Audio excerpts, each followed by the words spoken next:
NEET 2026 में कितने number पर कौन सी रैंक आने की उम्मीद है, वो एनालिसिस लेकर आया हूं। कैसा पेपर रहा, इजी था, मीडियम था, टफ था, 11 से ज़्यादा आया, 12 से ज़्यादा आया। वीडियो थोड़ा सा लंबा होगा, हालांकि मैं छोटा रखने का प्रयास करूंगा, पर इन सभी सवालों के उत्तर मैं लेकर आया हूं। नीट 2026 पूरी टीम तैयारी कर रही है। रात को लेट हो चुके हैं, पर रिकॉर्ड आपके लिए कर रहे हैं, क्योंकि आज फास्टेस्ट आंसर की लेके आए थे। तो बिना टाइम खराब करे फटाफट बताता हूं रफ्तार में, क्योंकि मैं इंटेलिजेंट बच्चों से बात कर रहा हूं। तो अगर अपन बात करें कितने बच्चे बैठे, गवर्नमेंट कॉलेजेस कितने हैं, ये आप सब लोग जानते हैं, फिर भी मैं एक बार फटाफट बता देता हूं। 450 कॉलेज, 63,160 टोटल सीट्स हैं, टोटल कॉलेजेस 55 हैं, टोटल सीट्स बीडीएस में इतनी हैं। ये आपको दिखाई दे रहा है। 1,29,603 सीट्स आपकी एमबीबीएस में आपको दिखाई देगी, टोटल 823 प्राइवेट और गवर्नमेंट मिलाकर 329 इतनी मतलब सीटें हैं। डिसेंट नंबर ऑफ डॉक्टर्स अब बाहर आते हैं, ये आपको बहुत अच्छे दिखाई देता है। ये सीट्स बच्चे का सबसे पहला लक्ष्य रहता है कि हम इस वाली जगह पर जा पाए। सब लगभग इसी सपने के लिए इस एग्जामिनेशन को देते हैं। चलिए, अब अगर अपन बात करें तो कितने बच्चे बैठे, करीब करीब इस बार जो बच्चे बैठेंगे उम्मीद है 22.79। तो लगभग जो अपने एस्पिरेंट्स हैं वो उतने ही हैं जितने 2025 में थे। 2024 में थोड़े से ज़्यादा थे, हल्का सा डिप हुआ है, बट उससे हल्का सा वापस बढ़ा है। तो 2024 में जो बम्पर बहुत सारा ब्लंडर हुआ था जिस साल, उस वाले ईयर में सबसे ज़्यादा बच्चे आपको दिखाई देंगे। ये क्यों बताना जरूरी है, क्योंकि कट ऑफ पर ये इंपैक्ट डालता है, तो इसको ध्यान में रखा जाता है।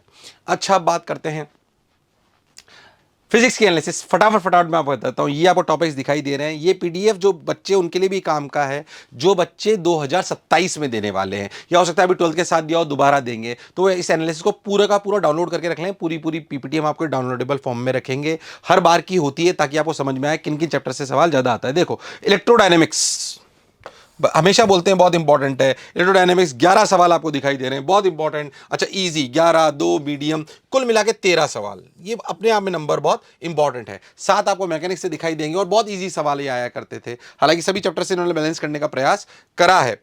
मॉडर्न फिजिक्स आप देखिए, बहुत कम एफर्ट लगता है मॉडर्न फिजिक्स में, हालांकि कई बार सवाल ज्यादा हो जाते हैं, पर फिर भी 5 आते हैं। आप सोचिए, पूरी इलेक्ट्रोडायनेमिक्स और मॉडर्न में अगर बात करूं तो एफर्ट में, अगर ये एफर्ट 10 मान लो आप, तो ये एफर्ट शायद 2 या 3 होगा, पर फिर भी 5 सवाल आते हैं। तो एफर्ट वर्सेस अगर अपन रिवार्ड की बात करें तो मॉडर्न फिजिक्स काफी ऊपर चला जाता है। खैर, ये आपको फिजिक्स की दिखाई दे रही है। आप बात करें 11th के पोर्शन से, 12th के पोर्शन से, तो आपको 12th का पोर्शन ज्यादा दिखाई देगा, 11th का कम दिखाई देगा, ऐसा अमूमन दिखाई देता है फिजिक्स में। पर याद रखना, 12th का सिलेबस आपको समझ नहीं आ सकता अगर आपकी 11th अच्छी नहीं है। इलेक्ट्रोडायनेमिक्स क्या बिना मैकेनिक्स के हो सकती है, ऐसा संभव नहीं है। पर 12th का पोर्शन ज्यादा आता है, पर इसका मतलब 11th आप छोड़ दें, ऐसा संभव नहीं है। उसके बिना आपकी 12th नहीं हो सकती। रफ्तार में बताता हूं, इनऑर्गेनिक केमिस्ट्री की अगर अपन बात करें तो किन किन चैप्टर से क्या क्या आया आपको दिखाई देगा। 14 सवाल इनऑर्गेनिक से दिखाई दिए, पिछली बार से नंबर ज्यादा था। आपको दिखाई देगा कि आपको पीरियोडिक प्रॉपर्टीज, केमिकल बॉन्डिंग देखिए कितना एफर्ट लगाता है, 3 सवाल लेके आता है। इसके बाद ब्लॉक केमिस्ट्री जो पूरी रटने की होती है, इसमें टीचर का रोल कम होता है, बट आपको रटना बहुत कुछ होता है। सोचो आप 6 आए, है ना। बच्चे कई बार केमिकल बॉन्डिंग पे पूरा ध्यान लगाते हैं, जितनी केमिकल बॉन्डिंग पढ़ते हैं, पीरियोडिक टेबल पढ़ते हैं, उन दोनों से मिलाकर 5 आए। पर ये ब्लॉक केमिस्ट्री जो सबसे आखिरी में पढ़ते हैं, जिसमें बच्चा सोचता है सिर्फ रटना ही तो है, उसमें इतना टाइम कभी नहीं देता, है ना। पर उसमें कितने सवाल आए, 6। तो वो भी बहुत इक्वली इंपॉर्टेंट है। या आप फटाफट जल्दी से कर सकते हो। अगर अपन बात करें फटाफट से इनऑर्गेनिक केमिस्ट्री में, तो आपको क्लास 11th और क्लास 12th में ऐसा आपको रेशो दिखाई देगा। फिर से मैं आपको कह रहा हूं कि भले 12th ज्यादा दिख रही है, पर 11th इंपॉर्टेंट होती है। फटाफट से आगे चलते हैं। ऑर्गेनिक केमिस्ट्री में आपको जो दिखाई दे रहा है, टोटल आपको सवाल दिखाई दे रहे हैं, अगेन 14 सवाल दिखाई दे रहे हैं। सबसे ज्यादा दिखाई दे रहे हैं वो हाइड्रोकार्बन से दिखाई दे रहे हैं। पीपीटी आपको पूरी मिल जाएगी। अगेन 11th 12th को अगर अपन देखें तो 64 और 36। आगे चलते हैं फिजिकल केमिस्ट्री में अगर अपन बात करें तो फिजिकल केमिस्ट्री अगर अपन बात करें तो अपने को टोटल सम जो दिखाई दे रहा है वो यहाँ पे लिखा हुआ नहीं है, पर मैं फटाफट से बताता हूँ। 2 2 4 2 6 6 7 7 3 10 10 और 10 और 7 17 सवाल आपको दिखाई दे रहे हैं। किससे आपको दिखाई दे रहे हैं? फिजिकल केमिस्ट्री में 17 सवाल दिखाई दिए। पिछली बार से थोड़ा सा ये ज्यादा है। केमिकल काइनेटिक्स से 3 सवाल दिखाई दिए आपको, यहाँ पे 3 और यहाँ पे भी 3। अगेन अपन बात करें 11th और 12th की, तो आपको 12th का परसेंटेज इसमें 12th का परसेंटेज कम दिखाई दे रहा है, 11th का परसेंटेज ज़्यादा दिखाई दे रहा है। ये एक अच्छी बात है कि आपको 11th फिजिकल केमिस्ट्री से ज़्यादा सवाल आते हैं। बहुत सारे जो 11th में मैंशन है वो बहुत सारे टफ सवाल होते हैं फिजिकल केमिस्ट्री से मिलकर, तो वो 11th के सिलेबस से आते हैं। तो फिजिकल केमिस्ट्री में जो बच्चे प्रिपरेशन कर रहे हैं उनके लिए बता दूं कि 11th की फिजिकल केमिस्ट्री बहुत इंपॉर्टेंट है। ये रेशो हर बार ऐसा ही होता है। चलिए, अपन बात करें बॉटनी की तो आपको दिखाई देगा कुल मिला के 57 सवाल आपको दिखाई देंगे बॉटनी से। किन किन चैप्टर से कौन कौन से आए, कौन सा इंपॉर्टेंट है, पूरी पे टाइम खराब नहीं करते हैं, क्योंकि आप अभी शायद वीडियो हो सकता है देख रहे हो कि मार्क्स वर्सेस कट ऑफ कैसा है, बट ये जानना बहुत जरूरी है कि बाइफर्सिफिकेशन कैसा रहा। उसी से आपको ईजी मीडियम टफ पता पड़ता है कैसा ये ईजी, ये मीडियम, ये टफ। आप देखो तो 51 सवाल ईजी बोल रहे हैं, मीडियम 6 दिखाई दे रहे हैं, तो बेसिकली इसका मतलब पेपर ईजी ही रहा है। किसका? बॉटनी का। नेक्स्ट अगर अपन बात करें तो आपको 11th और 12th पोर्शन में से दिखाई देगा, अगेन 12th ज्यादा दिखाई दे रहा है बॉटनी में। आगे अपन चलते हैं, अगर अपन बात करें जूलॉजी की तो जूलॉजी से कुल मिला के 33 सवाल। अगर आप ध्यान देखो तो zoology in comparison to botany थोड़ी सी मॉडरेट टू टफ की तरफ रही है, पर फिर भी ओवरऑल जो टीचर्स बोल रहे हैं वो यही बोल रहे हैं कि बॉटनी का पेपर जो है, जूलॉजी और बॉटनी का पेपर मिला के बायोलॉजी का पेपर पिछली बार से थोड़ा सा 19 है, उससे टफ तो नहीं है। मैं आपको बता दूं, जो भी बच्चे मुझे सुन रहे हैं, 2025 का पेपर सबसे टफेस्ट अगर माना जाए तो उसको अगर 10 रैंक पे माना जाए, उसको अगर 10 नंबर पे माना जाए 2025 के पेपर को, तो सभी टीचर्स का ये कहना है कि 2026 के पेपर को आप नंबर देंगे 8 के आसपास, और 2024 वाला पेपर जो बहुत आसान था उसको नंबर देंगे 5। मतलब टफनेस में अगर मैं 10 मानूं 2025 को, तो टीचर्स का कहना है 2026 में 8। इसी के बेसिस पे आपकी कट ऑफ भी तय हुई है, जो मैं आपको आखिरी में बताने वाला हूं, बने रहिएगा।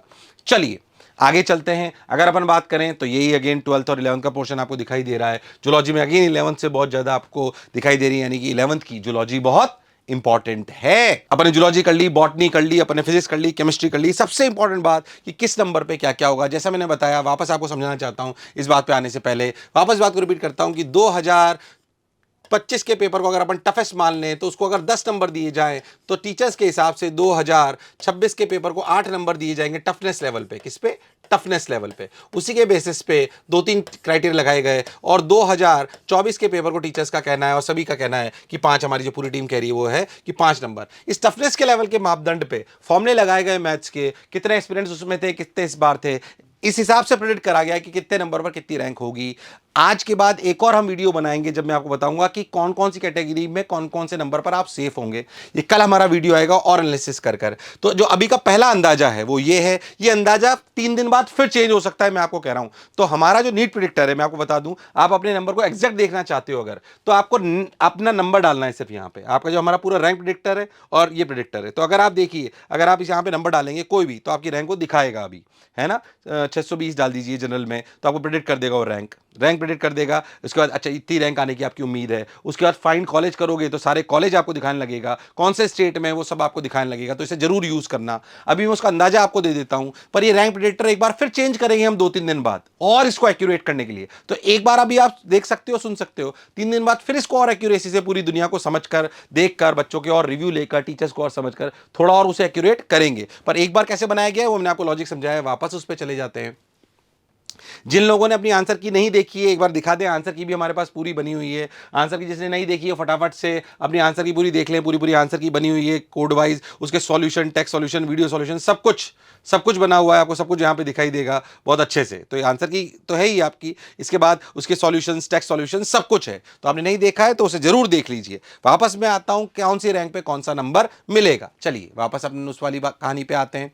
जो अंदाजा अभी कह रहा है वो ये कह रहा है कि नीट 2024 में जो रैंक आई 2026 में जो प्रेडिक्टेड है, वो अपन यहाँ पे आते हैं। अपन ऊपर वाली का तो क्योंकि इंडिविजुअल बच्चों पे कर जाता है। एक बार 1000 के आसपास अगर अपन देखें तो 1000 में ये कैसे कैलकुलेट करा है वो मैंने आपको पहले भी बताया था, वापस उसको बोल देता हूं। हमने क्या एजम्पशन लिया है वो मैं आपको बता चुका हूं। तो 1000 पिछली बार 2024 में 704 पे आया था, नीट 2025 में 1000 रैंक 614 पे आई। हम जो अभी प्रेडिक्ट कर रहे हैं हमारे फॉर्मुलों के हिसाब से 650 के आसपास है।